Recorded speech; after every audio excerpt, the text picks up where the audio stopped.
So here's another silly little video on the nature of consciousness and ego and what's wrong with that. And that's a good question. There's a reason why I do so many videos on the nature of the ego. You've had your whole life, this ego program has been running, and it's running in such a clever way that most of us don't even know it's a computer program. We totally mistake who we are for the program.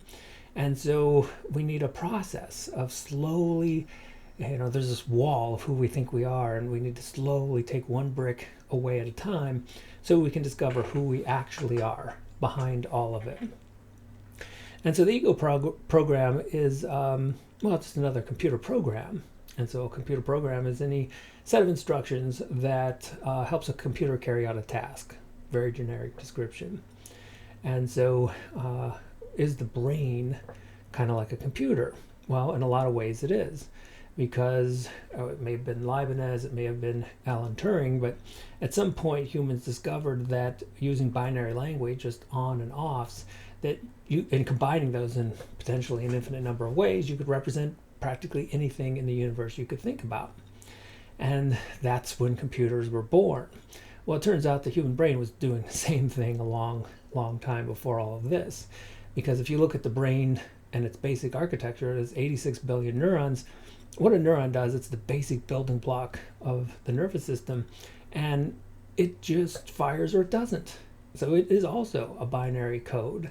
But of course, if you put 86 billion of them together, they can represent quite a bit. In fact, they can represent all the things that we are capable of thinking about, including getting lost in the program itself.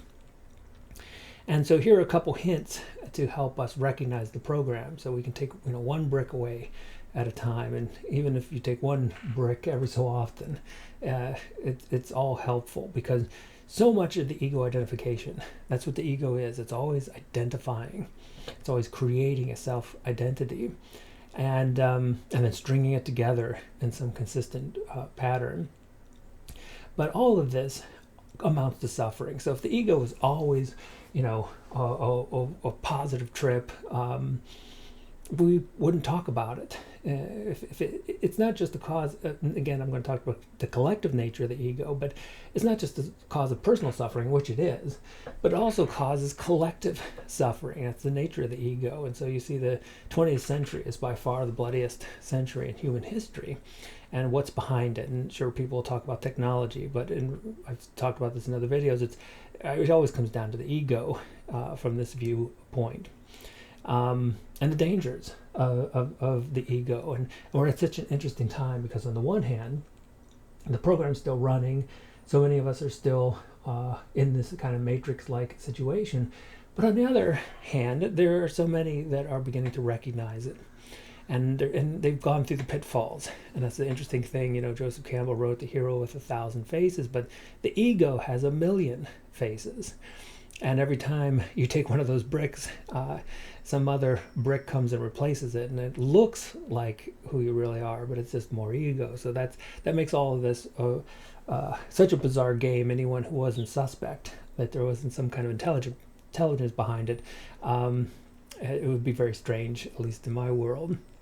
So let's go through a couple of these. The first thing to become aware of in terms of the ego is the collective nature. That might be the most important point, because you don't have an ego. The ego is nothing personal. It is a program that's been running for a few 100,000 years.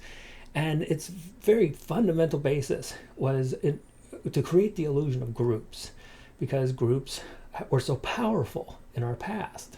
And they're powerful now. When I mentioned the 20th century as being humans' most dark period, that was because fundamentally our ability to conceptualize and to see and believe that we were actually not individuals, that we were actually groups. And so we have the dark side of this collective nature, war, but we also have a positive side to it. So when we talk about the ego, remember, we can hack into this and use some of it. And we always say, do you use your mind, or does your mind use you? And in the same way, you can hack the program. And I think team sports are a great way to hack into the program. I've seen a lot of positive things with both my kids being in team sports, and it's a lot of positive things that can come out of this. The recognition of loss. You can actually overcome, the ego um, by being part of a team sport. So there's definitely a positive to it, but there's also the negative, which again is war. So it's a fine line, and one that has to be walked very carefully. Problem solving. And so one of the most positive things about the ego is its clever nature of problem solving. I mean, that's what it evolved for. I mean, the most fundamental function of the ego in terms of running on this brain program or this brain computer is to keep this body, this meat suit, alive in order to make other meat suits, and both the genes, the genetic material, but also the memes, the ideas, let those go through time. And it seemed like that was the most important part of the program. And so it created this ego, and the ego is going to do whatever it can to make sure this stays alive as long as it can. And you can see in a real simplistic way that imagine in our history, and maybe it was a random gene mutation, who knows, but one egoless human who literally wouldn't mind becoming someone's lunch for that day. They would easily transform this energy from one to another form, versus another human that had the ego program running and suddenly felt a sense of personal identity that it must protect. Obviously, that's going to be really, really helpful in terms of survival. And it did all of this through problem solving. And so all the things that we do with IQ tests and playing chess is a great positive side to this. All the games and puzzle rooms and escape rooms that we get into are all kind of vestigial leftovers of this tendency for the ego program to solve problems. And it is really good, but you need to use these in a really limited way. So, I talk about another study that found that when there's no problem, human beings are very good at finding one or creating one. And so we have to be very, very careful of that ego program, because if you use it a limited time when problems come up, great. But if you're continuously creating problems, then that's the negative side to this. And language is probably the biggest tell that you're in ego mode. And if you're talking to yourself all day, and not everyone does, there's been studies that look at some people do not talk to themselves all day, but so many of us do.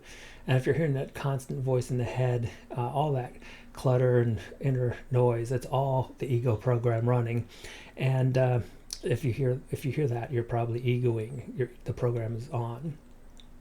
But in terms of emotions, we have both our negative emotions. So any negative emotion is going to be outcome of this program. And again, think about negative emotions: being offended, loss, and there's always an ego attached to negative emotions. And I'm not talking about physical pain. I'm talking about the things like, having your ego stepped on, and feeling insecure, or feeling alone. What an amazing part of the program to make us feel alone and lonely, and definitely gets us back into that collective. But positive emotions can also be part of the ego program, particularly when they're attached to group identities. And so when people are high-fiving because their group has won and the other team has lost, that's all ego. And that's a short list. I want to keep this video kind of, just a little bit of a reminder on a Wednesday, according to the social order. I guess it is a Wednesday. And these are all useful things, like all products of the mind. But again, it comes down to recognizing it.